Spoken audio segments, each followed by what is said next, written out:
If you're overwhelmed by the deluge of announcements from CES, and you're afraid you might have missed out on some sweet ultrawide news, don't worry, this video is here to help.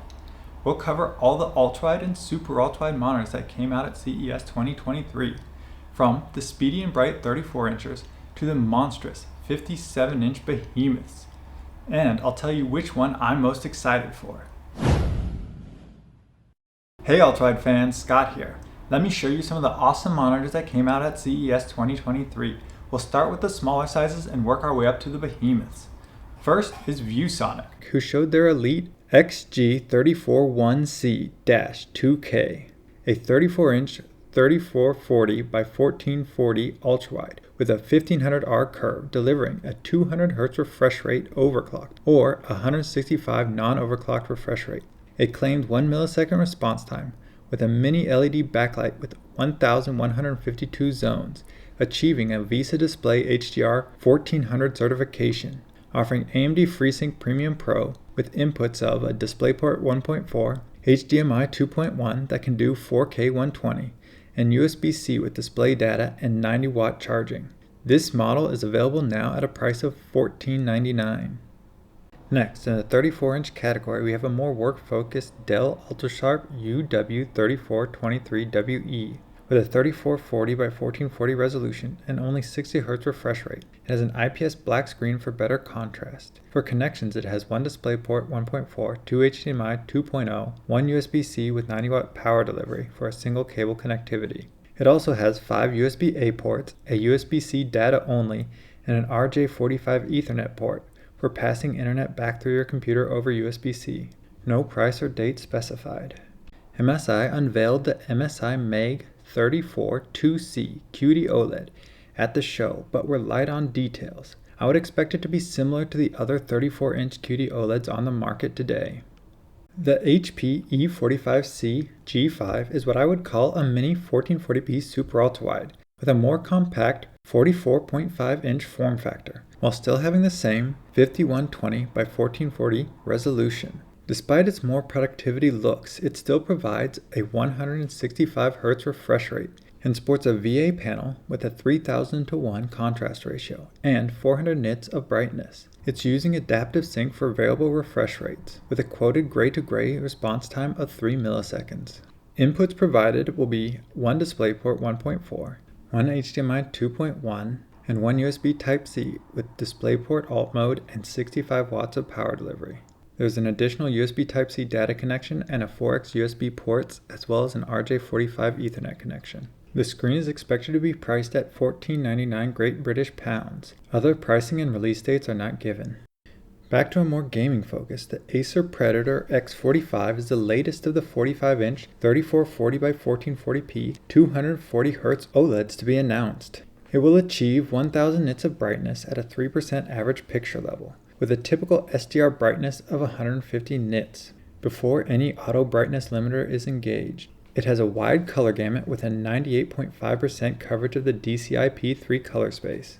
Inputs will be one DisplayPort 1.4 and two HDMI 2.0s, and a USB-C that does only data and power but not video. With near instantaneous response time and deep inky blacks, this OLED is going to make an amazing entertainment monitor for gaming, movies, and television. Though, if you're a work-from-home gamer, this monitor might not be for you. With its low pixel density, you're going to have blurry and pixelated text. Plus, there's always the risk of burn-in with OLED. There's just too many downsides for productivity for this monitor to make sense for that kind of customer. The Predator X45 will be available in North America in Q2, starting at $1699. In EMEA in Q2, starting at €1799, and in China in Q1, starting at 12,999 RMB. Its sister products, the recently announced LG UltraGear 45 GR95QE and the Corsair XENEON Flex 45 WQHD 240, were also on the show floor. The LG monitor is now up for pre-order with the same $1699 price quoted by the Acer, and the Corsair is available for order for a cool $2,000. The next monitor on our list is the Asus ROG Strix XG49WCR.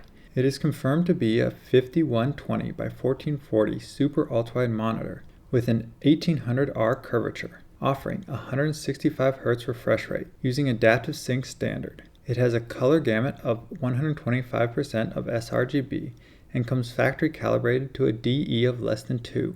For ports, it has a DisplayPort 1.4, HDMI 2.0, and a USB Type-C with 65-watt power delivery. For data, it has USB and even Ethernet for docking laptops and providing network over USB-C. The screen also includes a smart KVM switch. No pricing or availability was given. Next out is Samsung showing off their Odyssey OLED G9 gaming monitor. Also known as the G95NC, is a 49-inch size and has a super ultrawide format of 5120 by 1440. It has a 240Hz refresh rate and is based on a QD-OLED or a Quantum.OLED panel from Samsung. Samsung mentions a 1,000,000:1 contrast ratio in their press release.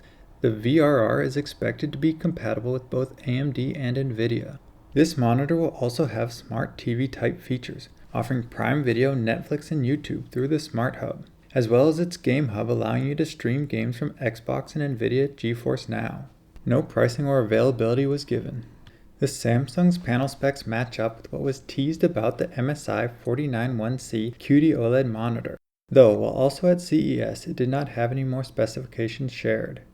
And lastly, we have the behemoth that is the Samsung Odyssey Neo G95NC, a 57-inch super ultrawide with a massive resolution of 7680 by 2160 with a 240Hz refresh rate and a quantum mini LED backlight with HDR 1000 certification, requiring the use of DisplayPort 2.1.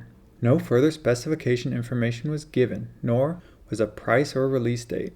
This resolution is absolutely massive and is likely beyond what any current card can reasonably deliver. So, what monitor am I most excited for? Well, while the 57-inch Samsung Neo G9 is going to be absolutely insane for both work and play, the monitors I'm most looking forward to are the super ultrawide QD-OLEDs. For a pure gaming monitor, they still offer great headroom, offering frame rates that even the 4090 can't achieve at these resolutions. It's going to be several upgrade cycles before you feel that the QD-OLEDs are being maxed out. And you'll be getting deeper blacks, better contrast, and better colors the whole time. Now, if you're someone that needs 240Hz right now, then the 45-inch ultrawides are going to be your best bet. Their lower resolution is going to allow you to hit that peak refresh rate now, rather than waiting until you get a more powerful graphics card. I hope this video was useful to you. If it was, please like and subscribe so you can catch benchmarks for all the ultrawide resolutions. Let me know in the comments which monitor you're most excited for, and I'll have links in the description to all these monitors so you can read more about them. Thank you for watching and have a great day.